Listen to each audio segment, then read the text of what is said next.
From WOATs getting lost like kids in the supermarket, to world champs losing wins due to premature celebrations. These are low IQ moments in F1, but they get increasingly more dumb. Nicholas Latifi, the man, the myth, the Nutella. You guys didn't see anything. Normally a meme for being slow, but at Suzuka 2022, he became a meme for something else. See, the forecast warned of storms on Sunday, so in FP2, with the rain already falling, the grid took advantage. Some looked for braking points, others for racing lines. Our guy here, he looked for an entirely different road. Not sure what happened there. The car, it was strange.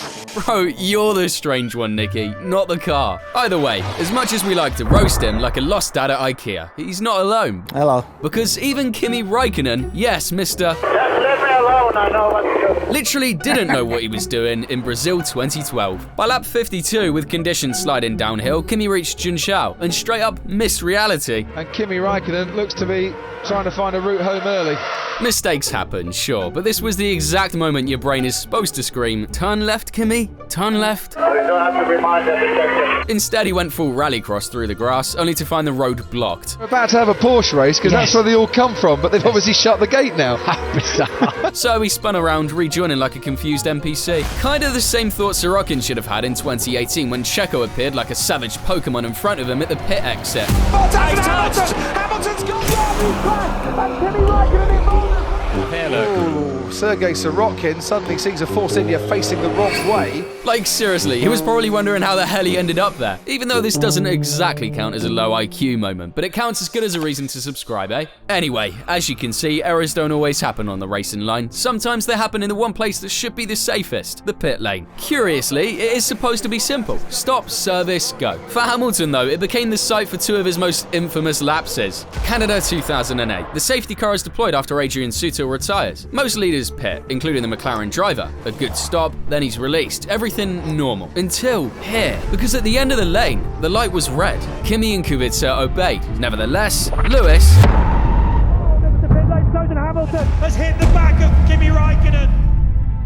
The result was catastrophic. Kimi eliminated. Hamilton eliminated. Kubica barely made it out alive. While on the other side, Hamilton, who had started on pole and was in a position to extend his title lead, left empty-handed. By the way, guess who went on to win the race? Robert Kubica wins in Canada. He takes the lead in the Drivers' World Championship. 5 years later, the pit lane came back to haunt Hamilton, this time in Malaysia. He just switched to Mercedes after 6 seasons with McLaren. In mixed conditions, he pulled in for a stop, but instinct betrayed him.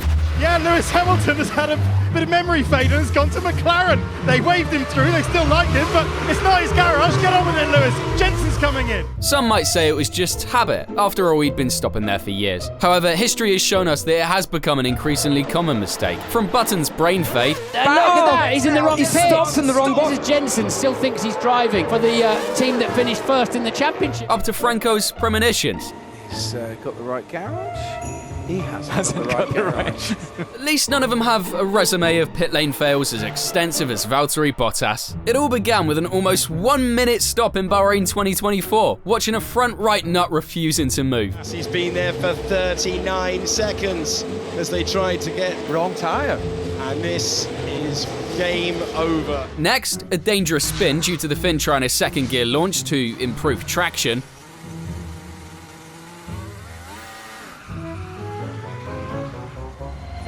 And of course, Monaco 2021, the longest pit stop ever. In comes Valtteri Bottas, and it's the hard side too, but It's not even off yet, they look. can't get the right front off. Someone needs to get a big hammer and try and give it a shunt with that, because at the moment, that tyre is not budging, and this is Valtteri Bottas' race. For the record, it took Mercedes 43 hours to remove that nut, longer than my last relationship. And that's the irony. Mercedes almost never fail. They're known for perfection, but when they do mess up, meine Güte is catastrophic. For example, Hockenheim 2019, a race full of chaos. First, Hamilton, he slid off as sucks. And I think Lewis Hamilton's gone off as well, but he's carried on. Box, I lost the breakaway. Yeah, coming in. Crawled into the pits, and Mercedes weren't ready. Ready for him. They weren't expecting him. They didn't know it's happened. They had no idea that it's happened. Well, they weren't ready for him because he's only come in because of that accident. 50 seconds in the box, mechanics running like it was a fire drill. His race collapsed. And Bottas, lap 56, chasing a podium.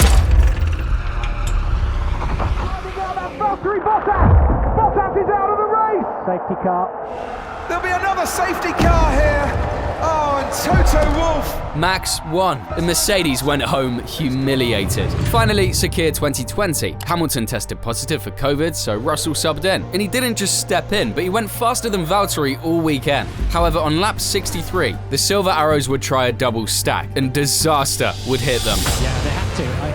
I can't see a gap. I can't see a gap in the way the cars are distributed around the track. And they're stacked up. The double stacking at Mercedes, the front right tyre was slow for George Russell. And for Valtteri Bottas, even more confusion for a crew that are normally very, they're not happy adept. with the left front. They're not happy with it, with his left front. Box, we have a mixed tyre set on the car. They've got a mixed set on. This is going to cost George Russell a penalty. Okay. But basically what's happened is they've got some of Bottas's tyres on, or indeed all of Bottas's tyres on. The team got fined €20,000 and a sure 1-2 vanished in front of the world. Now, this year we discovered something new, a sim that didn't sim. See, free practice 2 is usually the time when fans nap and engineers argue about fuel loads. However, in Suzuka, Jack Doohan made sure no one blinked. He flew down the pit straight, his Alpine screaming past 205 miles per hour. The DRS was open, and it stayed open.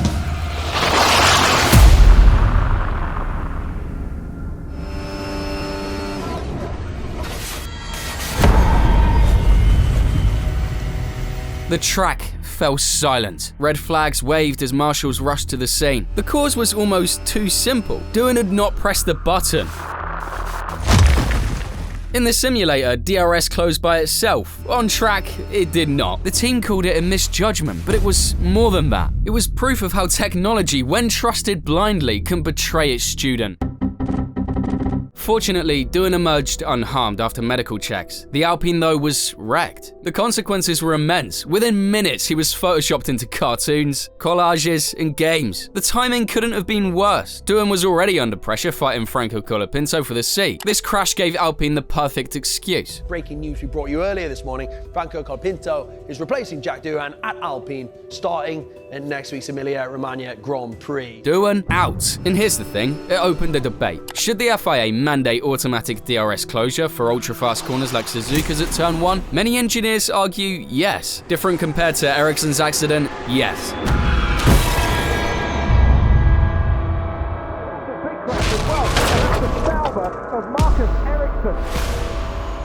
However, somehow the Swede's name wasn't done causing trouble. Crashes behind the safety car are rare, but not impossible. Start for Williams, round he goes, out of the race. It's going to be one of those days in Formula One. In Baku 2018, Grosjean lived that in the worst way possible. Despite starting P20 due to a gearbox failure, he methodically climbed through the field. By lap 30, his Haas was running 6th, right behind Checo and looking strong. Then, under a safety car period, the Frenchman began weaving aggressively to warm his ultra softs. Everything looked fine, until suddenly... It's the Haas. The Haas, and we're just looking at the moment. All hope's gone. At that point, it was nothing but tears. And instead of taking responsibility, he chose the ugliest excuse possible. A blatant lie broadcast for the whole world to hear. What happened? I think Ericsson hit us. The Swede was about 50 meters behind. Nothing. It was a rookie-level mistake from a veteran. After the choke, he tried to explain it away. First, he blamed a strong gust of wind. Then he admitted he'd accidentally clipped the brake balance switch while weaving, which locked the rears and sent him straight into the wall. The saddest part, Checo went on to finish on the podium that afternoon, which means if Grosjean hadn't thrown it all away, he might have joined him up there. And just when you think these moments can't get any dumber, someone actually managed to crash when the race was already over. I mean, seriously. It was 2017. And heading into Sepang, the Drivers' Championship was on a knife's edge, 28 points adrift. Every result mattered, every incident threatened to shift the title fight. The race itself had already delivered shocks. Kimi fell into start thanks to engine gremlins. Max stormed into victory on his 20th birthday. Second time in Formula One, and the first time as a 20-year-old now, Max Verstappen wins the Grand Prix. And remarkably, Van Dorn finishing ahead of Paella Man. Like, what the f***? Amid all this chaos, Seb had to start last due to the car with mechanical issues that slowed him all weekend, though at least he salvaged 4th place to limit the damage against Hamilton. The checkered flag fell, the fight was over, or so it seemed. Because then comes Lil Strulovic, rookie at the time with Williams, cruising along in P8 like it was a Sunday rental car. Seb drifts across, Stroll holds his line, and boom! That's why Sebastian Vettel backed off. Two cars smashed after the race was already over. The Ferrari's left rear suspension shattered instantly, as if Vettel hadn't had enough. He was already frustrated, losing ground in the championship fight against Lewis. Poor man couldn't catch a break. Stroll is not looking where he's going. He completely shunted into my car. Stroll emerged largely unscathed, his Williams able to continue, but the reputational blow fell squarely on Vettel. What made it unforgettable, however, was the image that followed. With his Ferrari crippled, Vettel flagged down Pascal Wehrlein. Climbing onto the side of the Sauber, he rode back to the pits. It was one of the most iconic visuals in recent Formula One history. It proved once again, in F1 the race is never truly over until the car is parked, and that was never clearer than in the 1991 Canadian GP. Championship. I think we got it. The drivers seem to think so. They are away. Nigel Mansell could hear the crowd cheering. He could almost taste the champagne. And the win was basically already his. The only thing he didn't hear, one of the wildest plot twists in racing. For most of that race, Mansell wasn't just leading, he was clowning the field, nearly a full minute ahead. That's bullying. His Williams was flying, the pace looked supreme, and everyone else was just extras in the background. The British driver was the MVP, grinding through the laps like a machine that couldn't break. However, good things don't last. The lap came around, and instead of just finishing the job, Nigel went full NPC. He started waving to the fans, flexing like he was on a victory parade. Or at least, that's what he thought. He's not only slow, he stopped. He has stopped. Nigel Mansell is beating on the car.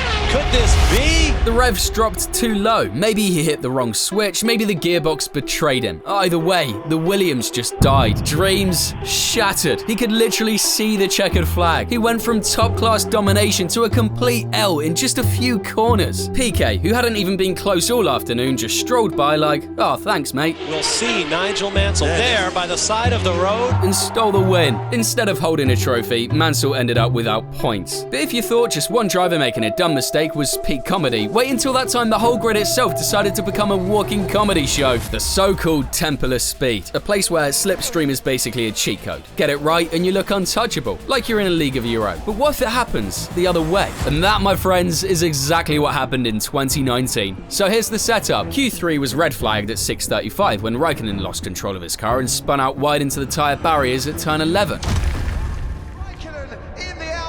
And the Parabolica has gone off the track. After the red flag reset, nobody wanted to go first, because if you lead, you give the others a tow down those massive straights. As time began to wind down, speculation grew as to who would leave the pit lane first. The Q3 drivers didn't make their way out of the garages until there were 2 minutes left in the session, with Hülkenberg leading the pack. Like, bro, what are we even doing here? What followed was pure comedy. On this lap, as Hülkenberg goes straight on, and now Lance Stroll goes very slowly indeed.